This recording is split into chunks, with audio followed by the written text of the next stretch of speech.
Vivekam, a product-driven advisory firm, helping me delight customers with ease. Services like Snapshot gives me updated stock portfolio views, and Spot helps me identify undervalued stocks. Similarly, with Portfolio Scanner, I am able to scan and spot weaknesses in the portfolios, helping clients maximize their results and beat the market. Call our trusted advisors today.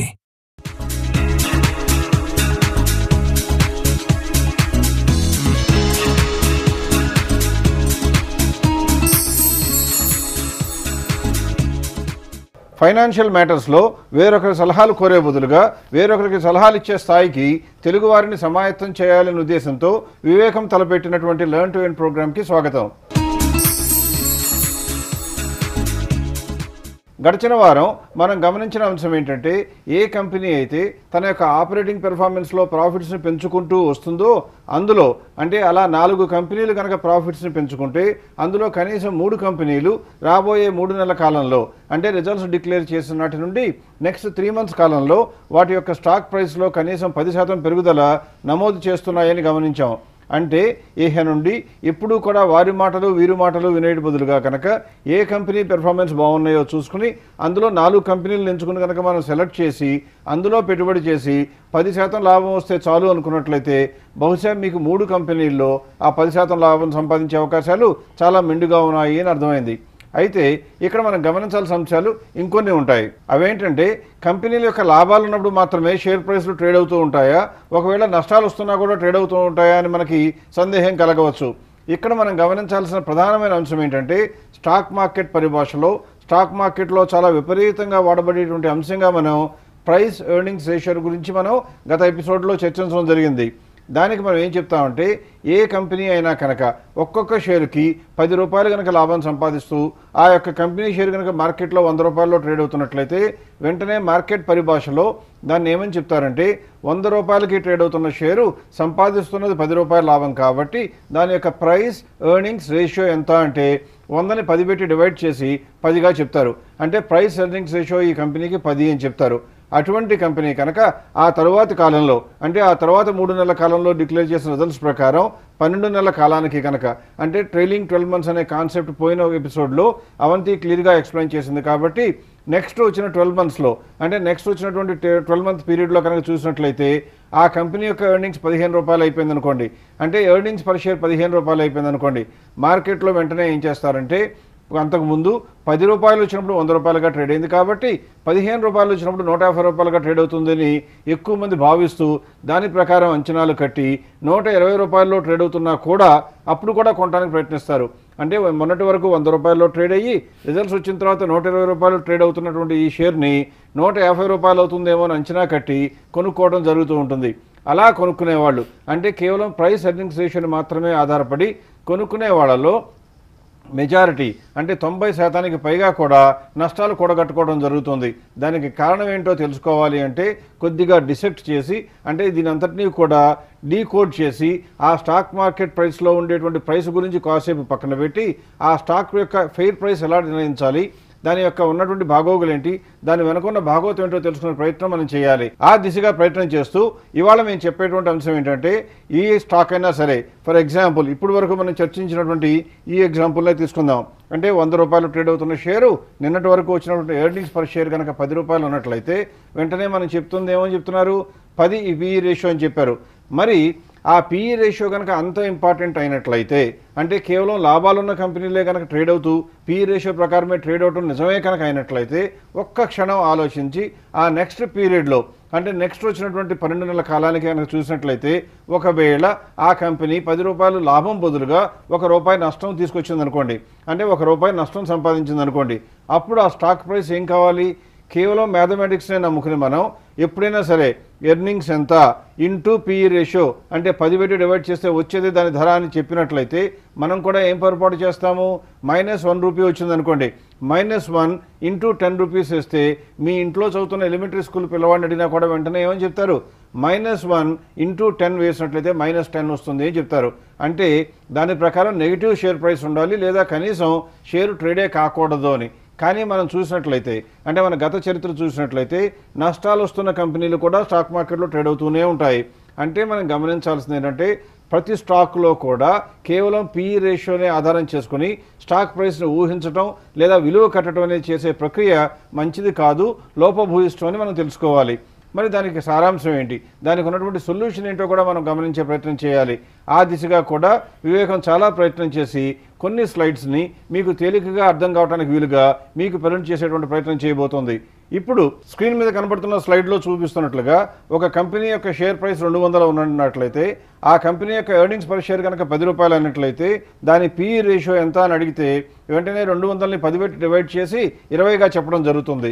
ఇక్కడ మనం గమనించేది ఏంటంటే ఒకవేళ కనుక రాబోయే కాలంలో ఆ కంపెనీలో నష్టం వచ్చినా కూడా కంపెనీ షేర్ ఇంకా కంటిన్యూస్గా ట్రేడ్ అవుతుండే ఉంటుంది అని గమనించాం. కాబట్టి మనం గమనించాల్సిన అంశం ఏంటంటే ఈ 200 రూపాయలు పూర్తిగా లాభం పైనే ఆధారపడి ఎప్పుడూ కూడా సెన్సిటివ్గా ఉండదు. అంటే లాభం పెరిగితే 200 పెరగటం, లాభం తగ్గితే 200 తగ్గటం పూర్తిగా జరగదు. ఇందులో కొంత భాగమేమో ప్రాఫిట్తో లింక్ ఉండవచ్చు, కొంత ప్రాఫిట్ మాత్రం, కొంత మార్జిన్ మాత్రం ప్రాఫిట్తో లింక్ లేకుండా ఉండొచ్చు అని గమనించాలి. అంటే ఇక్కడ మనం గమనించడానికి మీకు అర్థం కావడానికి తేలిగ్గా చెప్పాలి అంటే ఒకవేళ గనక కంపెనీలో ఉన్న ఆస్తుల విలువ పర్ షేర్ అంటే ఆల్రెడీ అంతకుముందు సంపాదించిన లాభాలు కనుక ఒకవేళ ఆ కంపెనీలో 150 రూపాయలు పర్ షేర్ చొప్పున బ్యాలెన్స్ షీట్లో ఉన్నాయనుకోండి, అప్పుడు మనం ఉదాహరణగా తీసుకున్నట్లయితే 150 రూపాయలు లేక 120 రూపాయలు కనుక వాల్యుయేషన్ ఆల్రెడీ ఉన్న ఆస్తుల కింద లెక్కేయచ్చు. అంటే మనం గమనించాల్సింది ఏంటంటే ఈ 200 రూపాయల్లో బహుశా 150 రూపాయలు 120 రూపాయలు ఆల్రెడీ కంపెనీ సంపాదించిన లాభాలు బ్యాంకుల్లోనో ఆస్తుల రూపంలోనో ఉన్నాయి కాబట్టి అంతకన్నా తగ్గే అవకాశం లేదు. కాబట్టి అంటే అలా కనుక మనం పరిగణించినప్పుడు 200 రూపాయలు షేర్ ప్రైస్ ఉన్నప్పటికీ కూడా 10 రూపాయలు EPS అయినా కూడా 20 PE రేషియోని మార్కెట్ చెప్తున్నప్పటికీ కూడా మనం మాత్రం ఏమని అంచనా కడతామంటే ఈ 200 రూపాయల్లో ప్రాఫిట్తో ఆధారం లేకుండా నిర్ణయించబడిన రేట్ ఎంత అని చూస్తాం. అది కనుక ఒకవేళ 120 రూపాయలని తెలిసినట్లయితే అంటే ఈ కంపెనీ బ్యాలెన్స్ షీట్లో ఉన్న ఆస్తుల విలువ ఒక్కొక్క షేర్కి 120 రూపాయలు ఈక్వల్గా ఉన్నట్లయితే అప్పుడు ఎలా ఉంటుందో ఒకసారి గమనిద్దాం. అటువంటి పరిస్థితుల్లో ఇప్పుడు మీకు స్లైడ్ మీద చూపిస్తున్నట్లుగా 200 రూపాయల నుంచి 120 రూపాయలు తీసేస్తే మిగిలినటువంటిది కేవలం 80 రూపాయలు మాత్రమే ప్రాఫిట్ సెన్సిటివ్ పోర్షన్గా గమనించాలి. అంటే ఇక్కడ మనం గమనించాల్సింది ఏంటంటే మార్కెట్లో నెక్స్ట్ రాబోయే కాలంలో కనుక ప్రాఫిట్లు ఎక్స్పాండ్ అయినా కాంట్రాక్ట్ అయినా అంటే పెరిగినా తగ్గినా కూడా ఈ కేవలం 80 రూపాయలు మాత్రమే ప్రాఫిట్తో లింక్ ఉన్నటువంటి సంఖ్యగా భావించి అది మాత్రమే పెరుగుతుందని లేదా తగ్గుతుందని భావించాలి. కానీ మొత్తం 200 కూడా ప్రాఫిట్పై ఆధారపడి పెరుగుతుందని కానీ తగ్గుతుందని కానీ భావించడం తప్పు అని తెలుసుకోవాలి. ఇప్పుడు మనం ఇంకొక స్టెప్ ముందుకు వెళ్ళి ఆ తర్వాత పీరియడ్లో అంటే పోయిన పీరియడ్ వరకు 10 రూపాయల ఎర్నింగ్స్ ఉన్న ఈ కంపెనీకి నెక్స్ట్ పీరియడ్లో కనుక 15 రూపాయలు EPS వస్తే ఎలా ఉంటుందో కూడా తెలుసుకునే ప్రయత్నం చేద్దాం. ఇప్పుడు మీరు స్లైడ్పై చూపిస్తున్నటువంటి ఇన్ఫర్మేషన్నే కనుక చూసినట్లయితే 15 రూపాయలు EPS రాగానే జనరల్గా మార్కెట్లో ఉండే ఇన్వెస్టర్స్ అందరూ ఏం చేస్తారంటే ఆల్రెడీ ఈ యొక్క కంపెనీ PE రేషియో 20గా ఉంది కాబట్టి 15 × 20 కాబట్టి షేర్ ప్రైస్ 300 రూపాయలు అవుతుంది అంటారు. అని వాళ్ళు ఏం చేస్తారంటే వెంటనే 220 రూపాయలైనా 230 రూపాయలున్నా 250 రూపాయలున్నా కూడా షేర్ ప్రైస్ని వెంటనే కొనుక్కోవడానికి ప్రయత్నిస్తారు. ఎందుకంటే వాళ్ళ అంచనా ప్రకారం 300 రూపాయల వరకు చేరుకునే అవకాశం ఉంటుంది. కానీ వివేకం సమర్పిస్తున్న లెర్న్ టు ఎర్న్ ప్రోగ్రామ్ చూస్తున్న మీరు మాత్రం ఎట్టి పరిస్థితుల్లో ఆ పొరపాటు చేయకుండా ఉండాలి. ఎందుకంటే ఇప్పుడు ఒకసారి నిశ్చితంగా గమనించినట్లయితే అదే ఫార్ములాని మళ్ళీ తిరిగి లెక్కిద్దాం. ఏమనుకున్నాం మనం 200 రూపాయల్లో కూడా 120 రూపాయలు ఆల్రెడీ ప్రాఫిట్ సెన్సిటివ్ పోర్షన్ కాదు అంటే లాభాలతో ముడిపడి పెరిగే లేదా తగ్గే సంఖ్య కాదు అనుకున్నాం. కాబట్టి ఆ 120 రూపాయలను అలాగే ఉంటాయి. కాబట్టి ఇప్పుడు స్లైడ్పై చూపించిన ఇన్ఫర్మేషన్ కనుక మీరు గ్రహించినట్లయితే 120 రూపాయలేమో అలాగే ఉంటుంది. కానీ అంతకుముందు మనకు ప్రాఫిట్ 80 రూపాయలు ఉన్నప్పుడు 10 రూపాయలు EPSగా ఉన్నప్పుడు మన యొక్క PE రేషియో అంటే మార్కెట్లో 20 PE అని చెప్పినా కూడా మనం మాత్రం PE రేషియో ఎంతగా తీసుకున్నాం 80/10 కేవలం 8నే తీసుకోవడం జరిగింది. ఇప్పుడు మనం ఏం చేస్తామంటే కొత్తగా వచ్చిన పీరియడ్లో వచ్చిన లాభం 15 రూపాయలు కాబట్టి 15 × 8 that is equal to 120 rupees వస్తుంది. అంటే 120 రూపాయలేమో ప్రాఫిట్ మూలంగా షేర్ ప్రైస్ నిర్ణయించబడుతుంది. ఆల్రెడీ మనకు ఉన్నటువంటి ఆస్తుల విలువ ఎంత ఉంది 120గా ఉన్నది. కాబట్టి ఈ 120కి 120 కలిపినట్లయితే మన లెక్క ప్రకారం ఫెయిర్ వాల్యూ ఎంత 240 మాత్రమే. కాబట్టి మనం కొనుక్కుందాం అనుకున్న రోజున ఆ కంపెనీని నోటీస్ చేసిన రోజున ఆ కంపెనీ యొక్క ప్రైసు 240 కన్నా తక్కువ ఉంటే కొనడానికి అర్హత ఉన్నట్టుగాను 240 దగ్గర ఉంటేనేమో కొనడానికి అర్హత లేనట్లుగాను 240 కన్నా ఎక్కువ ఉంటేనేమో అమ్మదగిన షేరుగాను భావించాలే. కానీ కేవలం అంతకుముందున్న అంచనా ప్రకారం లాభాలు వస్తున్న కంపెనీలన్నీ కొనుక్కుందామని ఆలోచన చేసే బదులుగా ఇలా కూడా కొద్దిగా మనం ఫిల్టర్ చేసినట్లయితే పెరగటానికి అవకాశం తక్కువ ఉన్న కంపెనీలని మన లిస్టులో నుంచి ఎలిమినేట్ చేసి మంచి కంపెనీలు మాత్రమే దొరకబుచ్చుకునే అవకాశం ఉంటుంది. ఇది ప్రస్తుతం అందరూ కూడా నేర్చుకోవాల్సిన అంశంగా మనం గమనించాలి. మనం అందరం కూడా నేర్చుకున్నటువంటి వేరొక ముఖ్యమైన అంశం ఏంటంటే ఎంత మంచి షేర్ అయినా ఎంత మంచి అభిప్రాయం అందరికీ కూడా ఇన్వెస్టర్లందరికీ ఏ కంపెనీ పైన ఉన్నా కూడా డ్యూరింగ్ ద డే అంటే ఒకే రోజులో కూడా దాని షేర్ల ధరల్లో మార్పులు వస్తూ ఉంటాయి. అదే నెల కాలం కనుక తీసుకున్నట్లయితే ఇంకా బాగా పెరగడం తగ్గడం జరుగుతూనే ఉంటుంది. దానికి కారణాలు ఏంటో కూడా మనం గత ఎపిసోడ్లో నేర్చుకున్నాం. ఆ పర్టికులర్ రోజున ఉన్నటువంటి డిమాండ్ సప్లైలను బట్టి కొద్దిగా ధరల్లో స్వల్పమైన మార్పులు వస్తూ ఉంటాయని మనం గమనించాం. ఇప్పుడు మనం చూడాల్సింది ఏంటంటే 240 రూపీస్ ఫెయిర్ వాల్యూగా గమనించిన మనం ఆ 240 ఒక్కటే పట్టుకుని 240లోనే ట్రేడ్ అవుతుందని చెప్పినట్లయితే మనం కొద్దిగా గొప్ప ఆశాభంగం గురిగాక తప్పదు. అందువల్ల కామన్ సెన్స్ అప్లై చేసి మనం ఏం చేస్తామంటే రిజల్ట్స్ వచ్చిన రోజుకి ముందు ఉన్న 3 నెలల కాలాన్ని చూస్తాం. జాగ్రత్తగా గమనించండి. ఈ 15 రూపాయలు ఎర్నింగ్స్ డిక్లేర్ చేసిన కంపెనీకి గత 3 నెలల కాలంలో ఉన్న ప్రైస్ ప్యాటర్న్ తీసుకుని ఆ ప్రైస్ ప్యాటర్న్ ఎలా ఉన్నదో చూసినట్లయితే 2 అంశాలు మనకు దోహదపడాలి.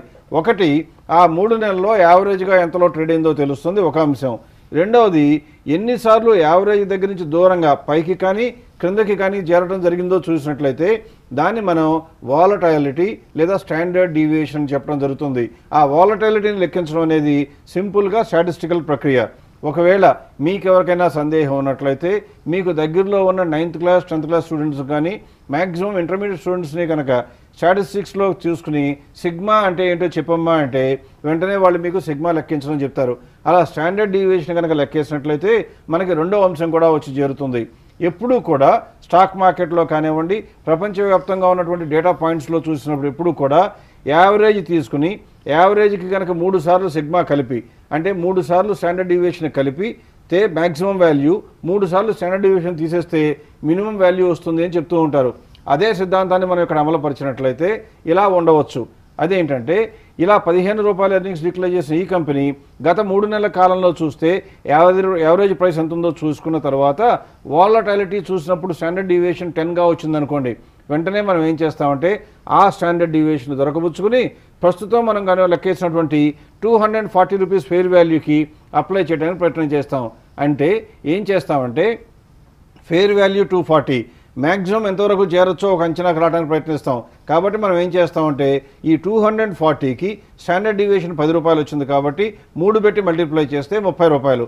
సో 240 ప్లస్ 30 రూపీస్ వేసి 270 మ్యాక్సిమం ధరగాను, అలాగే 240లో నుంచి 3 into 10 అంటే 30 రూపీస్ని తీసివేస్తే వచ్చినటువంటిది 210గాను లెక్కేసి మనం నెక్స్ట్ 3 నెలల కాలంలో ఈ స్టాక్ ప్రైసు రీజనబుల్గా కనుక ట్రేడ్ అవుతున్నట్లయితే అంటే అదనపు సమాచారం ఏమీ లేనట్లయితే ఉన్నటువంటి సమాచారం ప్రకారం బేస్ చేసుకుని ట్రేడ్ జరిగినప్పుడు బహుశా రానున్న 3 నెలల కాలంలో 210, 270 మధ్యన మాత్రమే ట్రేడ్ అవుతుందని చెప్పడం సాధ్యపడుతుంది. సో దీన్ని బట్టి మనకి ఏమర్థమైందంటే గడిచిన వారం అవంతి చెప్పిన సిద్ధాంతం ప్రకారం లాభాలు పెరుగుతున్న కంపెనీలు సెలెక్ట్ చేయాలి అంది. ఇప్పుడు ఈ వారంలో మనం నేర్చుకున్నటువంటి అంశం ఏంటి? ఏ కంపెనీకైనా సరే ఒక ఫెయిర్ వాల్యూ నిర్ణయించి ఆ ఫెయిర్ వాల్యూ కన్నా తక్కువ ఉన్నట్లయితే కొనుక్కోవాలి. కొనుక్కున్న తర్వాత ఫెయిర్ వాల్యూ దగ్గరికి వచ్చినా ఫెయిర్ వాల్యూ కన్నా పైకి పెరిగినా అమ్ముకోవటం అనేది మంచి పని అవుతుంది. ఇలా ఇన్ని ఎక్సర్సైజులు చేసిన మేము అంటే 2.5 years కష్టపడి ఈ ఫెయిర్ వాల్యూ డిటర్మిన్ చేసేటువంటి ప్రాసెస్ని పూర్తి చేసిన మేము తర్వాత చేసిన ఎక్సర్సైజ్ ఏంటంటే మేము చేసినటువంటి ఇంత ఎక్సర్సైజు నిజంగా స్టాక్ మార్కెట్లో ట్రూ అవుతుందా లేక కేవలం మా ఊహల్లోనే పరిమితం అయిపోయిందా అని పరిశీలించే ప్రయత్నం చేశాం. దాని గురించి అవంతి చేసిన ఎక్సర్సైజు దాని యొక్క రిజల్ట్ గురించి తెలుసుకోబోయే ముందు ఒక చిన్న బ్రేక్ తీసుకుందాం. Vivekam, a product-driven advisory firm. helping me delight customers with ease. Services like Snapshot gives me updated stock portfolio views, and Spot helps me identify undervalued stocks. Similarly, with Portfolio Scanner, I am able to scan and spot weaknesses in the portfolios, helping clients maximize their results and beat the market. Call our trusted advisors today. Every day is a new opportunity. That's the way of life. Markets are full of surprises. Monetize your winning moves. Ethics, values, strategic investments separate the winners from the losers. Check. When it comes to chess, I play to win. When it comes to investments, TradeWell helps me win.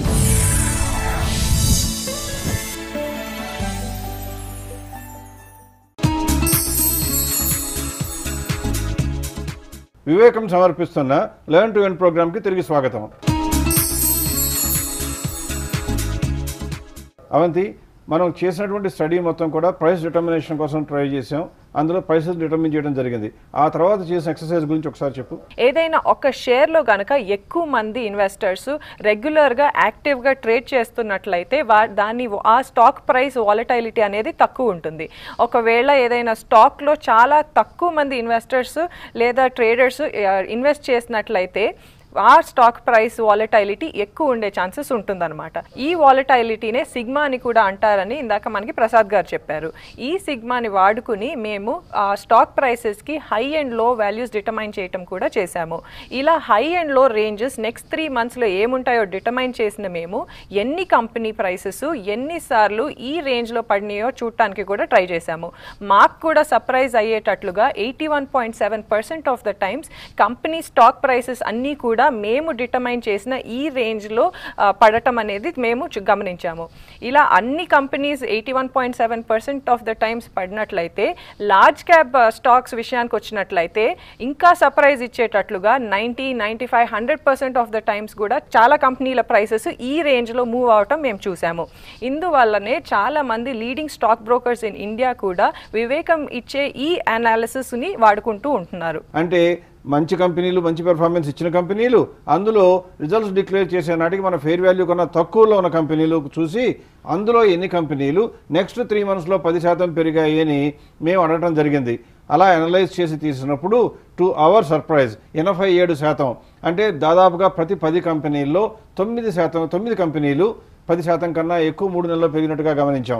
అంటే దీని ప్రకారం మనకు అర్థమైంది ఏంటంటే గడిచిన వారం గమనించినట్లుగా పెరుగుతున్న కంపెనీలు 4 కొనుక్కుంటే 3 పెరిగితేనే మంచి లాభం వస్తుంది అనుకున్న మనం ఇప్పుడు తాజా అంచనా ప్రకారం అంటే ప్రతి 10 కంపెనీలు కొనుక్కుంటే 87%, అంటే దాదాపుగా 9 కంపెనీలు, ఒకవేళ తక్కువగా లెక్కేసుకున్నా కూడా 8 కంపెనీలు 10% కన్నా ఎక్కువ పెరుగుతున్నాయని గమనించిన మనం దాదాపుగా సక్సెస్ ఫార్ములాకి చాలా దగ్గరగా వచ్చినట్లు. ఎందుకంటే 10 కంపెనీలు కొనుక్కుంటే అందులో 8 కంపెనీలు 10% పెరిగితే 80 రూపాయలు వస్తుంది. 10 రూపాయలు అనుకున్నా కూడా అందులో మిగిలిన 2 కంపెనీలు తగ్గినా కూడా, అంటే ఒక్కొక్కటి 10%, 15% తగ్గినా కూడా, ఇంకా 80లో నుంచి 30 తీసేసినా కూడా 50 రూపాయలు మనకు ఎక్కువ మిగిలే అవకాశం ఉంటుంది. అంటే మనం పెట్టిన పెట్టుబడిపై లాభాలు ఎబ్బడి మొబ్బడిగా వచ్చే అవకాశం ఉన్నది అని గమనించాం. ఇన్ని చేసిన తర్వాత మాకు వచ్చినటువంటి ఇంకొక సంశయం ఏంటంటే ఈ కంపెనీల్లో అంటే బహుశా 100 కంపెనీలు కనుక ఈ కేటగిరీలో ఉన్నట్లయితే ఏ కంపెనీ కొనుక్కోవాలి అని మా గ్రూప్లోనే ఉన్న డిస్కషన్ స్టార్ట్ అవడం జరిగింది. అప్పుడు మేము ఏం చేసామంటే ఇన్ని కంపెనీల్లో ప్రతి ఒక్క వ్యక్తికి, ప్రతి ఇన్వెస్టర్కి డబ్బు సంపాదించాలనే కోరిక ఉండాలి, కానీ ఇన్ఫోసిస్లో సంపాదించాలి అనో, రిలయన్స్లో సంపాదించాలనో, లేకపోతే బీపీసీఎల్లో సంపాదించాలనే కోరిక ఉండటం అనేది ఖచ్చితంగా సమర్థనీయం కాదు. అందుకని మేము ఏం చేసామంటే ఈ కంపెనీలన్నిటి పక్కన కూడా, అన్నిటి వైపున కూడా నిష్పాక్షికంగా మేము వెరిఫై చేస్తూ మేము చేసిన ప్రక్రియ ఏంటంటే కంపెనీలు పెర్ఫార్మెన్స్ రాగానే మా యొక్క ఫెయిర్ వాల్యూ డిసైడ్ అయిపోయింది కాబట్టి ఈ ఫెయిర్ వాల్యూతో మార్కెట్లో ఉన్నటువంటి వాల్యూని కంపేర్ చేస్తాం. అంటే ఒకవేళ కనుక ఫెయిర్ వాల్యూ 100 ఉండి మార్కెట్ వాల్యూ కనుక 50 రూపాయలే ఉందనుకోండి, అంటే మనకి ఏమర్థం అవుతుంది, మన అంచనా ప్రకారం ఇంకా 50 రూపాయలు పెరిగే అవకాశం ఉన్నది. 50 రూపాయలు ప్రస్తుతం ఉన్న రేటు ఇంకో 50 రూపాయలు పెరిగే అవకాశం ఉన్నది, అంటే స్కోప్ టు గ్రో 100% ఉన్నది అని అర్థం చేసుకోవాలి. ఇలా ప్రతి కంపెనీకి కూడా, అంటే ప్రతి కంపెనీ యొక్క మార్కెట్ ప్రైస్ని ఆ కంపెనీ యొక్క ఫెయిర్ ప్రైస్తో కంపేర్ చేసి స్కోప్ టు గ్రో ఎంతో లెక్కించడం జరిగింది. అలా మంచి కంపెనీలను సెలెక్ట్ చేసుకున్న మనం ఆ మంచి కంపెనీల యొక్క ఫెయిర్ ప్రైస్ని మార్కెట్ రేటుతో కంపేర్ చేసి ఆ రెండింటికి మధ్య ఉండే తేడాని స్కోప్ టు గ్రోగా కూడా నిర్ణయించడం జరిగింది. ఎప్పుడైతే మంచి కంపెనీలన్నింటినీ కూడా ఆ స్కోప్ టు గ్రో ఆధారంగా తగ్గుతూ వచ్చేటువంటి క్రమంలో ఏర్పాటు చేయడం జరుగుతుందో మనకు అర్థమయ్యే అంశం ఏంటంటే ఏ రోజైనా ఏ ఇన్వెస్టర్ అయినా ఏ క్లయింట్ అయినా వివేకం యొక్క తలుపు తట్టినట్లయితే ఆ రోజునున్న సమాచారం ప్రకారం, అంటే అప్పటి వరకు వచ్చిన సమాచారం ప్రకారం అన్నింటికన్నా ఏ మంచి కంపెనీయో చెప్పడం సాధ్యపడుతుంది. ఒకవేళ ఒక కంపెనీ కన్నా ఎక్కువ కొనుక్కోవాలనుకుంటే 2, 3, 4 అయినా సరే 4-5 కంపెనీలు లిస్టులో ఉన్నవని కూడా చెప్పడం జరుగుతుంది. ఈ ప్రక్రియ ద్వారా వివేకం సాధించింది ఏంటంటే నిష్పాక్షపాతంగా, అంటే ఎట్టి పరిస్థితుల్లోనూ ఎటువంటి బయాస్కి లోను కాకుండా, ఎటువంటి యాంగ్జైటీకి లోను కాకుండా కూడా మార్కెట్లో ఉన్న సమాచారాన్ని సంగ్రహించి ఆ సమాచారం ప్రకారం అన్నింటికన్నా బేషుగ్గా కొనుక్కోగలిగినటువంటి కంపెనీలు ఏంటో కూడా ఏ రోజైనా చెప్పడానికి సాధ్యమయ్యేటువంటి ప్రక్రియని డెవలప్ చేయగలిగింది. ప్రేక్షకులకి ఒక గమనిక, ఈ గడిచిన వారం ఈ వారం ప్రసారమైనటువంటి లెర్న్ టు ఎర్న్ ప్రోగ్రామ్తో సహా రాబోయే 3-4 ఎపిసోడ్లు కనుక మీరు చూసినట్లయితే స్టాక్ మార్కెట్లో బహుశా రాబోయే రోజుల్లో మీరు వేరొక వ్యక్తిని కానీ వేరొక సంస్థను కానీ ఏ స్టాక్ కొనుక్కోవాలని సలహా అడిగే అవసరం ఉండదు. ఒకవేళ మీరు ఆల్రెడీ స్టాక్స్ని కొనుక్కుని ఉండి ఉన్నట్లయితే అందులో ఏ స్టాక్ని ఉంచుకోవాలి లేదా ఏ లెవెల్ వద్ద అమ్మాలో కూడా మీకు మీరే నిర్ణయించుకునేటువంటి శక్తి సామర్థ్యాలు మీకు ఖచ్చితంగా దగ్గరికి వస్తాయని నమ్మకంగా చెప్పగలను. గడిచిన వారం ఈ వారం ప్రసారం చేసిన ఎపిసోడ్ల ద్వారా ప్రేక్షకులు గమనించింది ఏంటంటే స్టాక్ మార్కెట్లో మెరుగైన షేర్లను కొనుక్కోవాలి అంటే ప్రధానంగా 2 అంశాలను మనం పరిగణించాలి అని తెలుసుకున్నాం. అవి ఒకటి లాభాలు పెరుగుతూ ఉండటం, రెండవది పెరిగిన లాభాలు ఉన్న కంపెనీల్లో కూడా ఏ కంపెనీ యొక్క ధర అయితే ఫెయిర్ వాల్యూ కన్నా తక్కువలో ట్రేడ్ అవుతుంటుందో దాన్ని మాత్రమే కొనుక్కోవాలని గమనించాం. ఇది ఒక్కటే సరిపోతుందా లేక లాభాలు రావాలి అంటే కొనుక్కునేటప్పుడు ఇన్ని జాగ్రత్తలు తీసుకున్నా మనం అమ్మేటప్పుడు కూడా జాగ్రత్తలు తీసుకోవాలా లేక ఇంకా రివ్యూ చేస్తూ పోతుండాలనేటువంటి అంశాలపై రాబోయే వారాల్లో దృష్టి పెడదాం. అప్పటి వరకు సెలవు. నమస్కారం.